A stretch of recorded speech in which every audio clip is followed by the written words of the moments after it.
Welcome to Module 2 or Topic Number 2 for the preliminaries. Cellular responses to stress and toxic insults.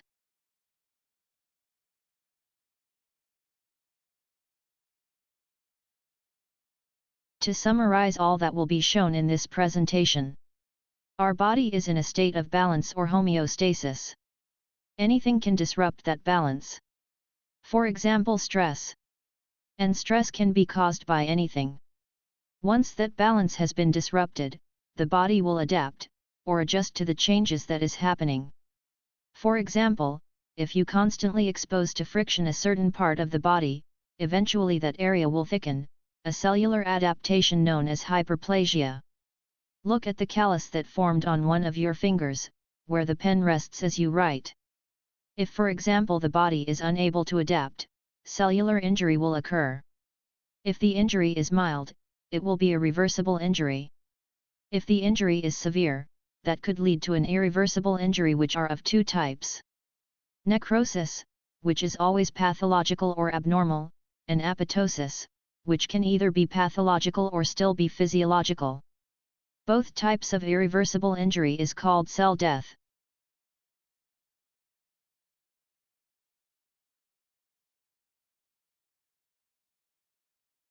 Remember the four core aspects of a disease. Read through the following table showing the cellular response to various injurious stimuli. Then the slides presenting an example of the cellular response to a disease presented within the core aspects of a disease.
Now read through the next slides. These slides will show the different cellular adaptations and cell injuries.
In this slide, one of the ways the body or the cells will respond to stress or toxic insults is by developing intracellular accumulations. These are the four mechanisms that could lead to intracellular accumulations. The first three are endogenous, like fat or cholesterol, sugar, proteins, bilirubin. Number 4 has an external source. Number 1 will occur if the metabolism, removal, or transport of a certain substance in the body is not adequate. For example, in patients with high cholesterol in the blood. This could lead to cholesterol depositing in the arteries. This is called atherosclerosis. Numbers 2 and 3 are due to substances that either accumulate or cannot be metabolized because of an acquired or genetic defect. Number 4 occurs because our body is simply not equipped to degrade these substances.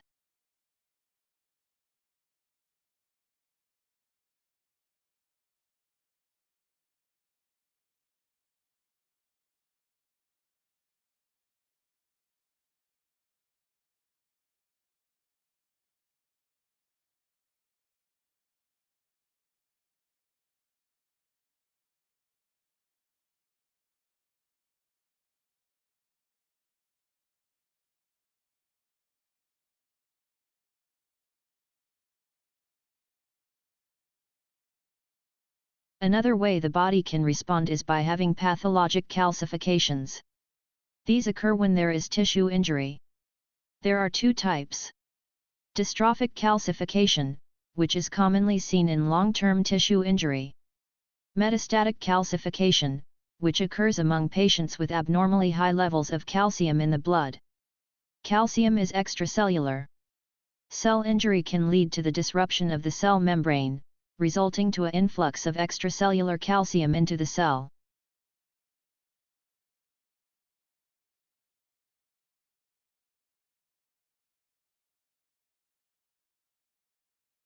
Now briefly cellular aging.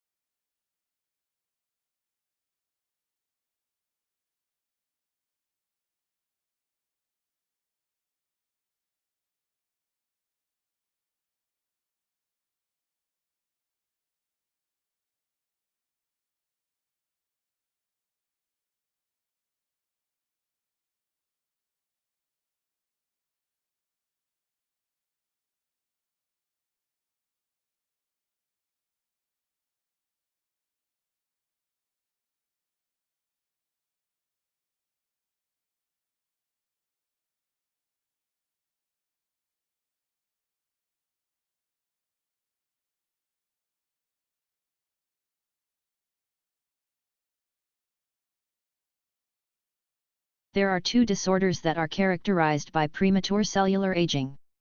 This is Werner syndrome. Because of a mutation in the gene that encodes for DNA helicase, the DNA cannot uncoil and separate. If the DNA cannot separate, replication cannot happen. No new cells are formed. Soon, what remains age and die prematurely.